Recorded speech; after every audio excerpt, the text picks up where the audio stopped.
बिस्मिल्लाहिर्रहमानिर्रहीम। Chapter number 5 environmental chemistry और इसका फर्स्ट पार्ट है एटमॉस्फेयर। इसके शॉर्ट क्वेश्चन आंसर्स 5 to 8 हैं। इसको इंशाअल्लाह ताला आज की वीडियो में कवर करते हैं।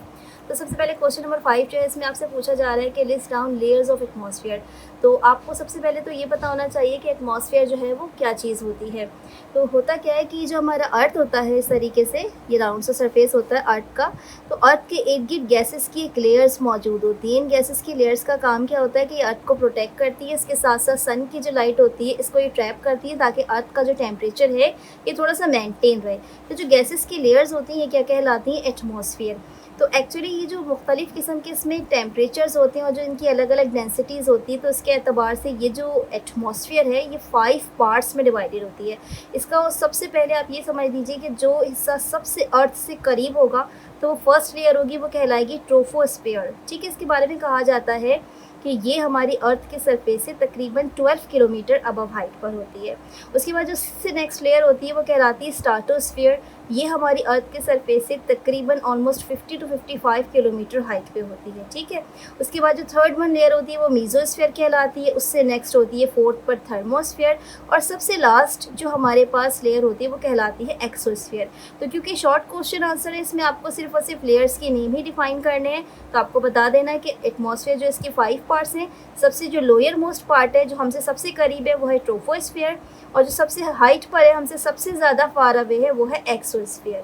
अच्छा, इस लेयर्स का सिर्फ एक चार्ट जस्ट बना हुआ है, आप चाहें तो उसको पेज नंबर 75 पर चेकआउट कर लीजिएगा, वरना आप यहाँ से एज इट इज़ नाम भी उतार सकते हैं। आपका जो नेक्स्ट क्वेश्चन है वो है इफेक्ट ऑफ एसिड रेन। तो इससे पहले भी हमने एसिड रेन के मुतालिक थोड़ी सी बातचीत की थी, अभी आपको दोबारा बता देते हैं कि एसिड रेन के बहुत सारे इफ़ेक्ट होते हैं, लेकिन इसका जो मेन इफ़ेक्ट होता है कि क्योंकि एसिड रेन में एसिड मौजूद होती है और ये एसिड डायरेक्ट सॉइल के ऊपर आके अटैक करती है तो सॉइल की जो पीएच है वो चेंज हो जाती है। तो जब ये सॉइल की पीएच को चेंज कर देता है तो आपको पता है कि तमाम जो फसलें होती हैं, चाहे वो प्लांट्स हैं या चाहे जितने भी किस्म की वेजिटेशंस हैं, इन सब की जो एक प्रॉपर पीएच होती है उसी के ऊपर ये इनकी डेवलपमेंट होती है, उसी के ऊपर इनकी ग्रोथ होती है। तो जब भी सॉइल की ये पीएच डिस्टर्ब होगी तो प्लांट की जो ग्रोथ है वो जो डेवलपमेंट है इसके ऊपर भी क्या हो जाएगा? नुकसान हो जाएगा। और ये एज इट इज़ जिस तरीके से नॉर्मल सॉइल जो है वो होता है ये वैसा नहीं होता, बल्कि पीएच चेंज हो जाने की वजह से क्या होता है इसकी कंसंट्रेशन में इफेक्ट होता है और इसका जो इफेक्ट है वो अल्टीमेटली आने वाले जो पौधे होते हैं, जो बन रहे होते हैं, जो डेवलप्ड हो रहे हैं उसके ऊपर हो जाता है। बाजू का तो ये होता है कि एसिड रेन की वजह से जो खड़ी फसलें होती हैं, जो बिल्कुल समझ लीजिए कि एंडिंग पर होती हैं अपनी, वो भी अगर एसिड रेन हो जाए तो तबाह बर्बाद हो जाती हैं, क्योंकि उनकी पीएच जो है वो चेंज हो जाती है और एसिड के अटैक की वजह से क्या होता है कि ये जितने भी प्लांट्स होते हैं, जो वेजिटेशंस होती हैं, केल हो जाती हैं।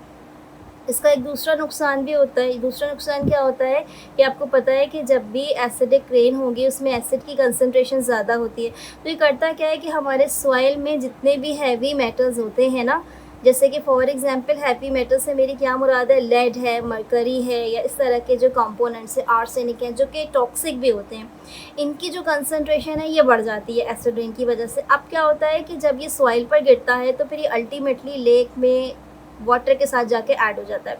अब यही पानी जो वो इंसानों ने इस्तेमाल करना होता है ड्रिंकिंग पर्पज़ के लिए, यही पानी जो है वो हमारे मवेशी इस्तेमाल करते हैं, इसी से जो हमारी वेजिटेशन होती है उसको भी हम पानी दे रहे होते हैं। तो इन तमाम चीज़ों में क्या होता है, जो हैवी मेटल है इसकी कंसंट्रेशन इंक्रीज़ हो जाती है और ये अल्टीमेटली हैज़र्ड कॉज करता है। ठीक है, तो बेसिकली तो ये 2-3 ही हैं ऐसी बातें जिसकी वजह से एसिड रेन में हमारी जो कह लीजिए कि इन्वायरमेंट है उस पर इफ़ेक्ट पड़ता है। इसको मज़ीद आपने पेज नंबर 80 से टैली कर लेना है।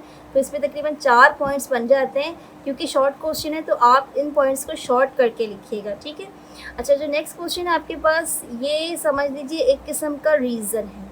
इस रीज़न में आपसे कह रहा है कि जैसे जैसे आप एटीट्यूड पे जाते हैं यानी हाइट पे जाते हैं तो जब वहाँ पे जो टेम्परेचर है वो चेंज हो जाता है, आपको बताना है वो क्या चेंज होता है।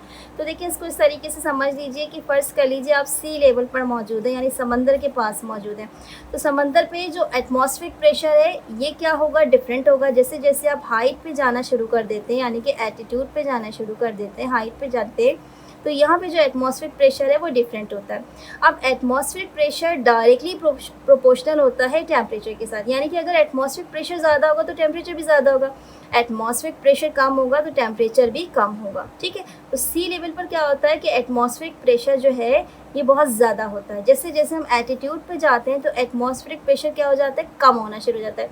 जब एटमॉस्फेरिक प्रेशर कम होगा तो टेम्परेचर भी क्या होगा, वो भी कम होना शुरू हो जाएगा। इसका मतलब सी लेवल के मुकाबले में एल्टीट्यूड पे टेम्परेचर कम हो रहा होता है, इसी वजह से वहाँ पर ज़्यादा ठंडक होती है। तो आपने वैसे भी देखा होगा कि जब भी कोई माउंटेन साइड पर जाता है, चाहे वो गर्मी का मौसम में क्यों ना हो, अपने साथ हमेशा गर्म कपड़े लेके जाता है, क्योंकि जैसे जैसे आप पहाड़ की चोटियों की तरफ जाएंगे तो वहाँ पे जो ठंडक है वो बढ़नी शुरू हो जाती है। क्यों? क्योंकि एटमॉस्फेरिक प्रेशर कम होता है, तो अल्टीमेटली टेम्परेचर जो है वो भी क्या हो जाता है, वहाँ पे कम हो जाता है। तो ये रीज़न जो है वो आपको पेज नंबर 75 पर जो है वो मिल जाएगा, इसको आप वहाँ से देख लीजिएगा। लास्ट जो आपका क्वेश्चन है that is the primary and secondary pollutant. इसके बारे में हमने पहले भी बात की थी, अभी दोबारा मैं आपको समझा दूं कि होता क्या है कि जितने भी फॉसल फ्यूल होते हैं, ठीक है, या इसी तरीके से जितने भी किस्म के हमारे हाइड्रोकार्बन्स होते हैं, या फिर इसके अलावा आप हर वो चीज़ जिसको हम बर्न करते हैं उसको अपने जहन में कंसीडर कर लीजिए। तो इनकी बर्निंग की वजह से या फैक्ट्री साइट्स का जो धुआं होता है उसकी वजह से क्या होता है कि ये सीधा सीधा कहाँ पे चले जाते हैं, बर्निंग करने पर हवा में चले जाते हैं, एयर में मौजूद। अब एयर में होती है ऑक्सीजन, तो ये ऑक्सीजन के साथ रिएक्शन करते हैं और ऑक्सीजन के साथ रिएक्शन करने पर ये एक चीज़ बनाते हैं जो कहलाते हैं प्राइमरी पॉल्यूटेंट। फॉर एग्जांपल देखिए, आपने ये देखा कि कार्बन है, इसने ऑक्सीजन से रिएक्शन किया, ये क्या चीज़ बना देगा, कार्बन डाइऑक्साइड, ठीक है। इसी तरीके से सल्फर है पॉल्यूटेंट, अब ये ऑक्सीजन से रिएक्शन करेगा, ये सल्फर डाइऑक्साइड बना देगा। इसी तरीके से नाइट्रोजन है, ये एक पॉल्यूटेंट है, ये भी ऑक्सीजन के साथ रिएक्शन करेगा, क्या बना देगा, NO2, या फिर ये NO भी बना सकता है, ठीक है। इसी तरीके से कार्बन डाइऑक्साइड है, ये कार्बन मोनोऑक्साइड भी फॉर्म कर सकता है। तो ये तमाम की तमाम चीज़ें जो ऑक्सीजन से रिएक्ट करती है कहलाती हैं प्राइमरी पॉल्यूटेंट। अब ये प्राइमरी पॉल्यूटेंट जैसे एटमॉस्फेयर में चले गए, ये आज़ाद हो गए। जैसे ही बारिश का पानी इनको मिलता है, वाटर इनको कहीं मॉइस्चर की शक्ल में मिल जाए या बारिश के पानी की शक्ल में मिल जाए, ये इसके साथ रिएक्शन करके एक दूसरी प्रोडक्ट बना लेते हैं, वो क्या कहलाता है, सेकेंडरी पॉल्यूटेंट। अब सेकेंडरी पॉल्यूटेंट जो है वो निस्बतन ज़्यादा ख़तरनाक होता है। जैसे फॉर एग्जांपल देखिए, ये है आपका प्राइमरी पॉल्यूटेंट कार्बन डाइऑक्साइड।